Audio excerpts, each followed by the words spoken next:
दोस्तों आज की वीडियो में बताऊंगा एयर कंप्रेसर का वायरिंग कैसे करते हैं। समझो एयर कंप्रेसर के अंदर में अगर 5 एचपी का मोटर लगा हुआ है तो उसका मैं वायरिंग कैसे करेंगे और नया तरीके से मैं बताऊंगा और मटेरियल के साथ में बताऊंगा। ये समझ लीजिए 3 पोल का एमसीबी है। कोई भी कंप्रेसर का वायरिंग करने के लिए जाएंगे, उसमें अगर मोटर लगा रहेगा 3 फेज का तो उसके लिए 3 फेज का एमसीबी है, मेन एमसीबी है। इसके बाद में ये है पावर कॉन्ट्रैक्टर। ये पावर कॉन्ट्रैक्टर देखो सबसे सामने में लिखा भी हो पावर कॉन्ट्रैक्टर है, उसके नीचे रिले लगा हुआ है और ये मटेरियल है सब। और ये 2 पोल का एमसीबी है और ये रिले का एनसी कॉन्टेक्ट। ये जो रिले है ना, इसमें 95 96 एनसी कॉन्टेक्ट रहता है, वो रिले का एनसी कॉन्टेक्ट मैंने यूज किया है। इसके बाद एक ऑन ऑफ स्विच है। ये ऑन ऑफ स्विच है कि कंप्रेसर चालू बंद करने के लिए स्विच है।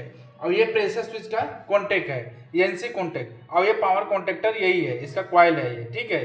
कॉन्ट्रैक्टर है ये, कॉइल इसका, और ये इंडिकेटिंग लैंप है। इसका वायरिंग कैसे करते हैं मैं बताता हूँ। और देखो स्टार्ट करता हूँ मैं। ये मटेरियल है, सब मटेरियल मैंने बनाया हूँ। ये समझ लीजिए 3 फेज एमसीबी है। तो एमसीबी के अंदर ऊपर पहले कनेक्शन हो गया आर फेज, दूसरा हो गया वाई फेज, तीसरा हो गया बी फेज। ये इनपुट सप्लाई हो गया। अभी एमसीबी के आउटपुट सप्लाई निकल रहा है, ये सीधा कहाँ जाएगा, पावर कॉन्ट्रैक्टर के इनपुट में। आर फेज, दूसरा हो गया वाई फेज, तीसरा हो गया बी फेज, ये इनपुट में हो गया। अभी ये कॉन्ट्रैक्टर का आउटपुट जो सप्लाई रहेगा ना, वो सीधा रिले में आएगा। रिले से आउटपुट जो निकलेगा सप्लाई, ये सीधा आएगा मोटर में, कनेक्शन हो जाएगा। आर फेस हो गया, दूसरा हो गया वाई फेस, तीसरा हो गया बी फेस। ये पावर सर्किट कंप्लीट हो गया, ठीक है। अभी आ जाते हैं कंट्रोल की तरफ। ये 2 पोल का एमसीबी है कंट्रोल का। ये 2 पोल का एमसीबी है। ये 95 96 ओवरलोड का एनसी कॉन्टेक्ट है। और ये है ऑन ऑफ स्विच, यानी कंप्रेसर चालू बंद करने के लिए। और ये प्रेशर स्विच का प्रेशर गेज का ये कॉन्टेक्ट है, एनसी कॉन्टेक्ट है, ठीक है। अभी इसका मैं वायरिंग स्टार्ट करता हूँ। अभी ये सप्लाई समझ लीजिए बी फेज का सप्लाई लिया मैंने। बी फेज का सप्लाई कहाँ पे लिया, एमसीबी के इनपुट में डाल दिया, ठीक है। उसका आउटपुट सप्लाई निकलेगा, कहाँ जाएगा, पहला रिले में आएगा, 95 96 ओवरलोड रिले में आएगा। इसके लिए जब रिले ट्रिप मारेगा तो ये पूरा सर्किट बंद होना चाहिए, कंप्रेसर बंद होना चाहिए। और इसके बाद में ये 95 में आया कनेक्शन, एमसीबी से निकला 95 इसमें आया, ओवरलोड रिले में आया। ये 95 96 रिले का एनसी कॉन्टेक्ट है।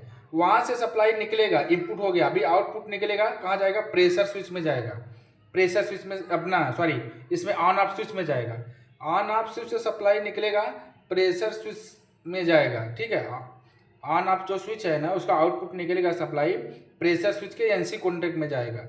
फिर वहाँ से सप्लाई निकलेगा, कहाँ जाएगा, सीधा कॉन्ट्रैक्टर के कॉइल में जाएगा।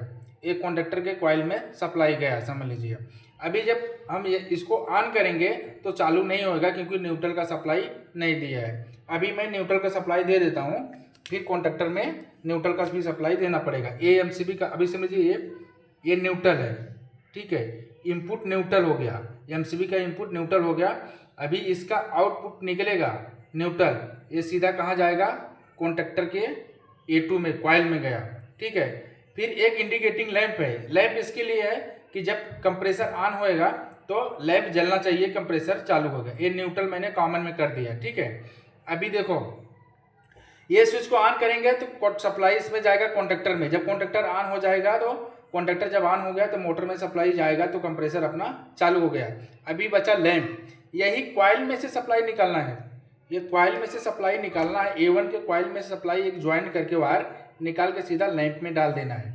लैंप में डाल देंगे तो जब कॉन्ट्रैक्टर ऑन होएगा तो एक लैंप जलेगा, तो मालूम पड़ेगा, मतलब कि ऑन लैंप मालूम पड़ेगा कि डब्बे के सामने गिलेगा, डब्बे के सामने ना डोर पे एक लैंप रहेगा, वो लैंप जलना चाहिए, तो मालूम पड़ेगा कि कंट्रोल ऑन है अपना, मतलब जैसे कंप्रेसर चालू है।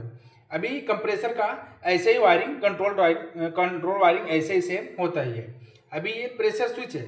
जब प्रेशर स्विच है, समझ लीजिए ये कंप्रेसर का टैंक का हो गया, एक कंप्रेसर का टैंक हो गया। जब इसका 10 kg का समझ लीजिए सेटिंग है, 10 kg जब फुल हो जाएगा तो ये ओपन हो जाएगा। जब ओपन हो जाएगा तब ये अपना कॉन्ट्रैक्टर बंद हो जाएगा। जब कॉन्ट्रैक्टर बंद हो जाएगा तो अब मोटर भी बंद हो जाएगा। यानी ये प्रेशर स्विच के ऊपर ना ऑन ऑफ होते रहेगा। प्रेशर स्विच में 2 बार कनेक्शन होता है, ठीक है।